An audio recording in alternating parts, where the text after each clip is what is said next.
Hello दोस्तों, मेरा नाम है सागर सलावट और मैं आपको एक नई वीडियो प्रोवाइड करने वाला हूं जो कि कक्षा 8वीं की सामान्य अंग्रेजी की है, वर्कशीट फरवरी माह की, जिसको मैं अभी आपके सामने सॉल्व करके बता रहा हूं। जैसे पहला आंसर है choose the correct option and right any 5। तो आपकी जो विकल्प दिए हैं उनको बताने जा रहा हूँ मैं। Where do the ship sail, तो शिप कहाँ पे सेल होती है, मतलब तैरती है, रोड पे, स्काई पे, फॉरेस्ट पे या सी पे। तो इसमें आएगा सी ऑप्शन। सी मीन समुंदर में। ठीक है, तो सेकंड का आंसर देना है अब अपन को, बी नंबर का, right the rhyming word for free. Free का आंसर आएगा ट्री। राइमिंग वर्ड बताना है, मतलब उसके समान ध्वनि उत्पन्न करने वाला शब्द। तो क्या आएगा इसमें, फ्री का राइमिंग आएगा ट्री। तो ये मैंने ट्री लिख दिया यहाँ पर। अगले में देखो C number, the comparative degrees of small is. Small की कॉम्परेटिव डिग्री होगी स्मॉलर। ये स्मॉलर लिख दिया मैंने। प्लीज टर्न ओवर, पेज को पलटाइए। अब आइए डी नंबर ऑप्शन पर, फाइंड द रॉन्ग पेयर। अब इसमें से हमें गलत जोड़े को देखना है और उसको नीचे लिखना है। स्टूडेंट का बुक सही है, फार्मर का फील्ड भी सही है, बस का ड्राइवर और ट्री का स्काई सही नहीं है। क्यों?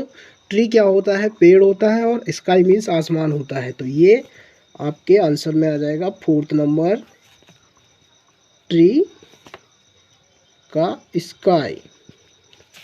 इसके बाद right the opposite word of happy. Opposite word मतलब विलोम शब्द। तो हैप्पी मीन्स होता है खुश होना, और खुश का अपोजिट वर्ड होगा दुखी। दुखी का आएगा सैड। इसके बाद अगला देखते हैं, small area of still water is called. तो इसमें क्या आएगा, small area still water is called. तो ये जो स्मॉल एरिया में भरा रहता है वो कहलाता है पॉन्ड। पॉन्ड मीन्स होता है तालाब। इसके बाद टाइगर ईट्स। टाइगर क्या खाते हैं, ग्रासेस, लीव्स या फ्लैश या फ्रूट्स। तो फ्रूट्स तो खाते नहीं है, ना ही लीव्स खाते हैं, ना ही ग्रास खाते हैं।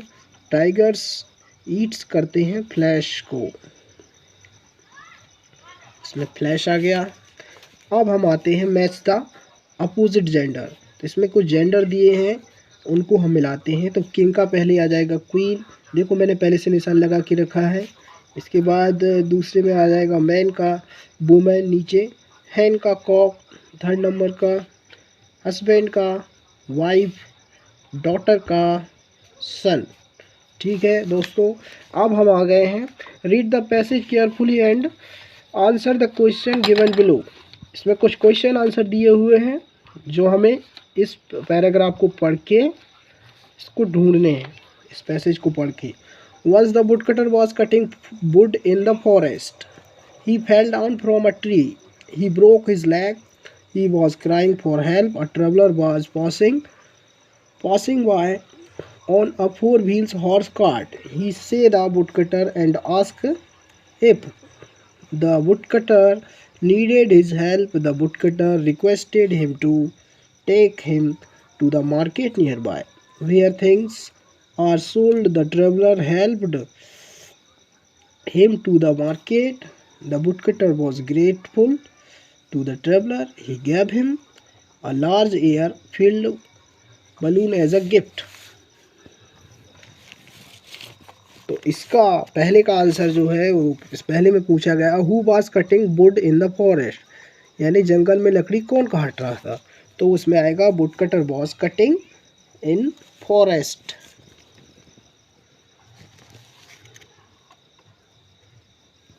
woodcutter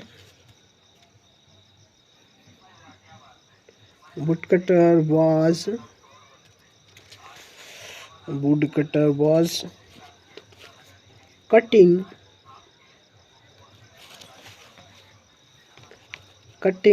wood। सॉरी, थोड़ी टेक्निकल प्रॉब्लम की वजह से मैं आपसे वुड इन द फॉरेस्ट, इसका हम छोटा सा आंसर भी लिख सकते हैं, केवल वुड कटर। अब अगला आंसर देखते हैं, what happen to the wood cutter. तो वुड कटर को क्या हुआ था, he falls down from a tree, उसके ऊपर पेड़ गिर चुका था। इसका आंसर यहाँ से बनेगा he fell down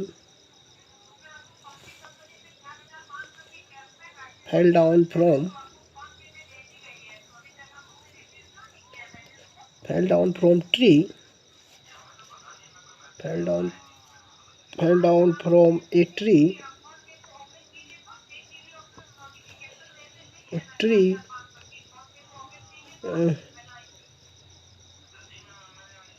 he broke his leg, इसके कारण उसकी टांग टूट चुकी थी। तो अचानक क्या होता है, अब तीसरे का आंसर देखते हैं अपन। सी नंबर का आंसर है what did the wood cutter requested the traveller do. तीसरे का आंसर यहाँ से आएगा the wood cutter needed help.